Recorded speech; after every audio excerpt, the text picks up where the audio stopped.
Welcome back, welcome back. Entertainment purposes only, and this is all allegedly. Because I can't control what everybody's saying. You know what I mean? So. Anyway, hope you can see the pattern. So Pooh Shiesty had a problem. If you don't know Pooh Shiesty, he's a rapper from Memphis, Tennessee. Pooh Shiesty had a problem. If you don't know Pooh Shiesty, he's a rapper from Memphis, Tennessee. Now, Pooh Shiesty's problem is he was just arrested by the FBI for allegedly abducting and then robbing a rap legend named Gucci Mane. But here's the craziest part. Gucci Mane is not just a rap legend, he is a label owner. In fact, Pooh Shiesty is signed under Gucci Mane's label.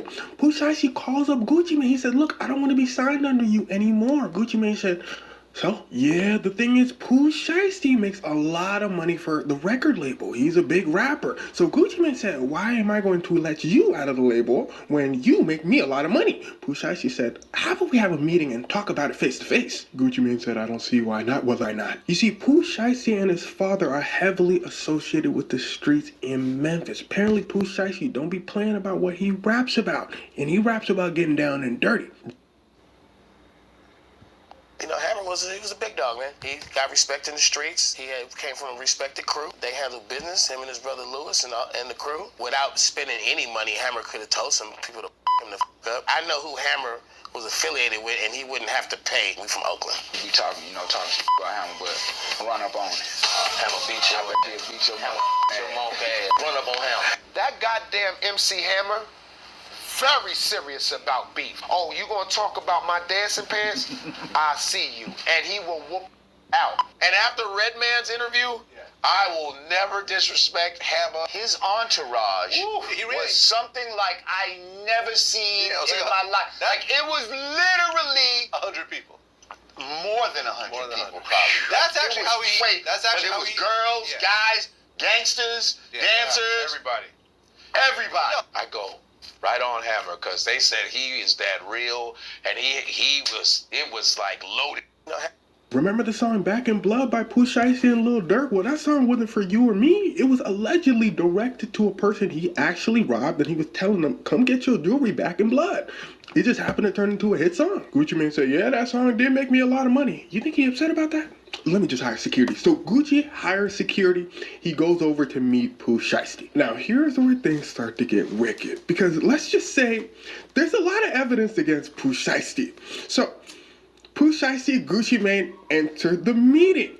Now, Pooh Shiesty, something I forgot to tell you, he was arrested recently for a charge. He's on house arrest.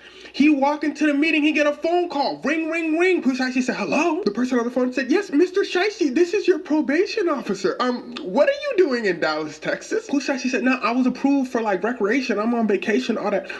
The probation officer said, no, you're not. Go back to your house. You are on house arrest. Pooh Shiesty said, Probation officer said, boy, when I hang up this phone and blink 3 times, I better see you in the crib, Shiesty. Pooh Shiesty wasn't at the crib. How did the probation officer know Pooh Shiesty was in Dallas? Well, because Pooh Shiesty got himself an ankle monitor. So Gucci Mane said, look, we can do this another time, Shiesty. Shiesty said, no, let's just do this right now. Come on. They go in the recording studio. Shiesty said, look, I'm going to keep it simple. I want to be out of the label deal. Gucci Mane said, nah. Y'all can come get at me. The locks go and all that. Y'all ain't want to be down with Bad Boy, so we let y'all go. Y'all want to be down with us, we let y'all go, we keep it moving. But to get on there and portray like somebody got to go and steal and rob and be shysting y'all, that ain't really correct, you know what I'm saying? First of all, I'm at my office right now. I'm always accessible. Y'all ain't got to get on the radio and do certain tactics and do certain things to ever holler at me. Jadakiss, last time I saw you, I told you, let's get together, let's talk. You know what I'm saying? I told you I'm accessible. I said, if anything don't come, if there's somebody standing in the way for you expressing yourself, and any of y'all expressing yourself, y'all can come get at me directly. You know what I'm saying? All that throwing the refrigerator and you gonna kill, y'all ain't killing nobody, man. You know what I'm saying? We businessmen. We all mature adults here. All that right there, I'm at my office. Y'all can sit on this interview with her and talk as long as y'all want to talk about it. Or you can take the invitation I gave you before. But it's not even getting there because of your get on the radio, whatever tactics. I ain't your enemy. Dog, we just You need to bang like that on cats that's coming at you. I ain't your enemy. Just yesterday we got a note from your office saying you don't have no idea of none of this or nothing. Just yesterday, your lawyer told us that. I see you at the Hovel at the show backstage. You said find out what it was. But don't sit here and portray like Puff took nothing from y'all. What is it? What is it? What do you call it? We're gonna keep it like this. Which actually said, no, you're not listening to me. The two start getting a little agitated, things start getting a little heated. She looked at one of the people he came with, he said, go get me my black bag. Gucci Man said, you better watch out. I got security outside. Pusha said, I count about 2 security guards with you. I got some friends too. Another rapper named Big 30, Pusha Ice's dad, and about 6 other dudes rush in. They give Pusha Ice what he was looking for in that black bag, and it was a... 10 years, what do you call it? And don't say we can come to your office or do none of that, because we can't do none of that. We can't handle it no other way but with lawyers, and you know that, so don't get on the radio and act like a tough guy or none of that. You know how we can settle? You acting tough. My office. So why don't we stop talking on the radio? Now, you want people to stop talking because you just don't want to know the truth, dog. We made one record with you. Money, Power, Respect. It's 10 years later, and you still got half of our publishing. Now, there's no way you can make it justifiable that you say you deserve half of our publishing. He brings it out and says, Gucci, so let's have that discussion again. The rest of these folks are armed as well. They take over the studio, block the door. That's why that kidnapping charge is there. Simply put, if someone doesn't allow you to leave a location, that's basically kidnapping. Pusha Ice's father brings out a contract saying Pusha Ice is let out of the label deal. They give it to Gucci Man. They say, look, Gucci, we need you to sign this. My face, we just at the concert. You ain't saying nothing. What are we gonna do, Shannon? What do you say, What do you want us to do? We can't touch. We can't be violent or none of that. We can't even have that. Smart thing, Jada. Smart thing, Chic. Smart thing, fucking Styles. Must have really burned. You gotta wait all those years and just watch somebody just doing whatever they want with your shit. But here's the thing. If you have on somebody, no matter what they do, no matter what they sign, that contract is not going to count. So Gucci Mane says, yeah, sure, I'll sign it. Signs it. They record Gucci Mane signing it. They say, okay, we got you signing it, Gucci. I mean, you did it. Gucci's like, yeah. Pusha Ice looks at his dad. He said, this is going to count, right? Pusha Ice's father looks at it. He said, oh, no, this is not going to count. Gucci Mane forgot to date it. Gucci Mane, put the date on. Gucci Mane said, oh yeah, here's the date right here. There you go. Then Pusha Ice and the rest of his folks rob Gucci Mane and his folks. Y'all see this? Nah, P. Diddy, don't try to. Nah, we not doing that. Don't try to do this now because you getting old and you know what you did was wrong. Now he trying to give everybody back their masters and say, nah, man, we know what you did. We know what you did, P. Diddy. You're not slick. Pusha Ice and them leave. They're caught on surveillance camera leaving. They get them outside in their cars. Pusha Ice's cars registered them leaving. The police were called. The police pull up. They said, what happened? They said, yeah, Pusha Ice and them robbed us. The police said, y'all do look injured, but we are going to need some more evidence. Let's look at the surveillance footage. They look at the surveillance footage. They said, oh, look, it's Pusha Ice. They call Pusha Ice's probation officer. They said, hello? Probation officer said, yeah, Pusha Ice over there in Dallas with Gucci Mane and them. They said, yeah, that's what we thought. They hung up. The police went to the local Staples. They said, boy, you won't believe this. Pusha Ice's dad was just here, and he printed out a contract. It looked like he wanted somebody to sign. The police said, well, I'll be a monkey's. Everything was fine during the set. Wayne dropped a mixtape called Sorry for the Wait 2, and on the track Shit, he took a shot at Birdman and said, did my time at Cash Money, time served and released. But this agent ain't free. Word, that's word on the streets. Then his manager, Cortez Bryant, hopped on IG and said that Wayne had been carrying Cash Money on his back for 10 years and deserved better. Nobody knew what was really going on, but it was clear the situation was about to pop off. Then what happened next shocked everyone. 2 weeks later, news broke that Wayne filed a $51 million lawsuit against Birdman and Cash Money. The lawsuit claimed that Birdman violated their deal by holding on to the Carter 5, and Wayne wanted to be released from the contract and take everyone signing Young Money with him. It's not a shock when you've been watching this happen over and over and over. And then you go and look at the past and people before you, and you're like, oh shit. How the fuck do they keep getting away with this? Wayne wasn't just trying to get a wild amount of cash from Birdman. He was trying to take the top earners with him too. But Birdman wasn't just gonna let him walk away without a fight. So Wayne took shots at him every chance he got. On the Young Money cipher, he said, I thank you for my hitman. And tell Pac I'm a big fan. I sang Dear Mama to my dear mama. And sang Hit 'em Up to my daddy's bitch ass. I thank you for my hitman. About to go kidnap the big man. It was clear that Wayne wanted smoke. And he yelled fuck Cash Money at a show in Florida not long after the diss. Then 3 weeks later, Lil Wayne was allegedly almost taken out over the lawsuit and beef. And rumors say the dude who allegedly ordered the hit was Young Thug. At the same time Wayne was airing out Birdman, there was tension between him and Thug too. It all Uncle. The police looked at each other. They said it's like them boys wanted to get caught. Ring, ring, ring. When the police gets an alert, he said, what this? Going on Instagram, he sees some of the goons out there posing with Gucci Mane's jewelry. They said, wow. The police said, oh, you can't make this up. They called Pooh Shiesty. They said, Pooh Shiesty, go ahead and turn yourself in. Pooh Shiesty said, y'all want me to turn myself in right now? They said, yeah, just come on in. We got a spot for you. Pooh Shiesty rolls up. Yeah. Puff gets mad. He gets upset. I gave you $200,000, and now I can't get my money back because you writing this stuff for people, but you ain't saying you write it? All right. I don't give a fuck if Pac gotta die. I don't give a fuck saying you write it. All right.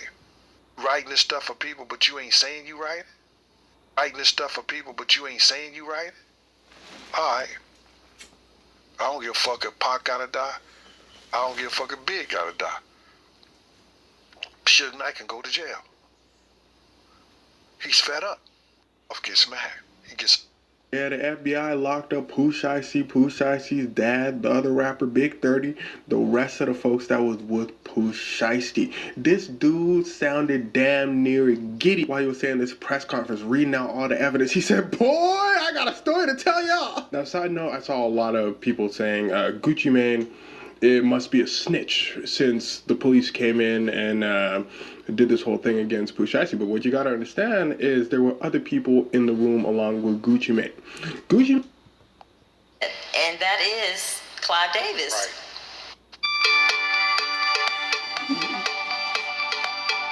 How you doing, Chili? My name's Frank. I just had a brief question for you. I watched a couple of your interviews, and you talked about taking Clive Davis hostage. And I just wanted to, because we seen the movie, so that happened. Yeah, I wanted to just touch on that and just get the outcome of that, like what, real deal. Yeah, what happened, what transpired really after that. Okay, well, at that time, we had already left Pebbles, and so we had a lot. Trust me, you can sell 10 million albums and be broke if you have greedy people behind you. All right, this is how a group can sell 10 million records and be broke. And everyone, get ready to do your math. When we first started out, we were kind of cocky. Okay, there are 100 points on the album. TLC had 7. Every point is equal to 8 cents.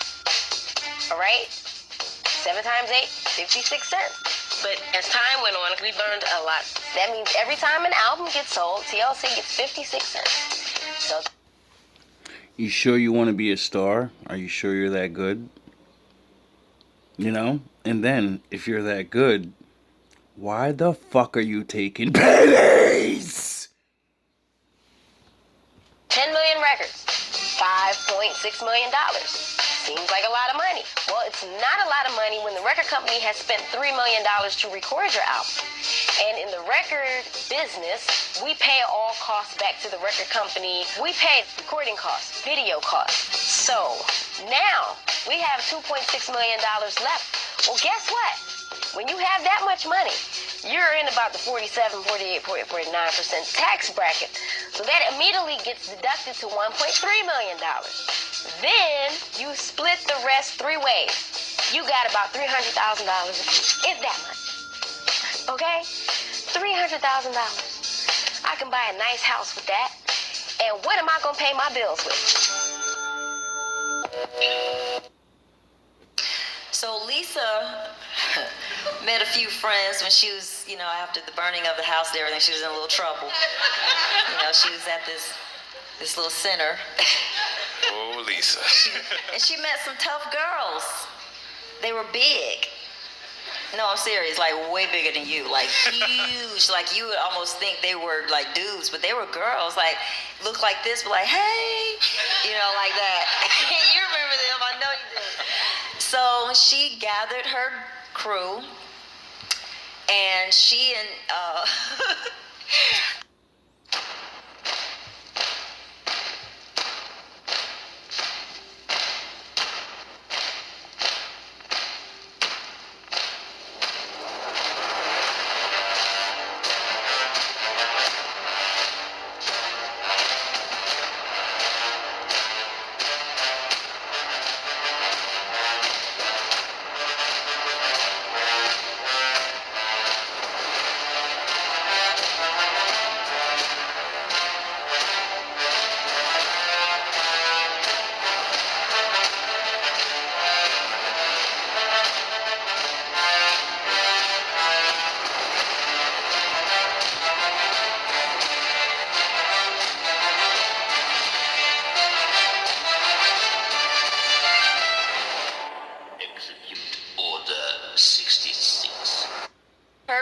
crew, and she and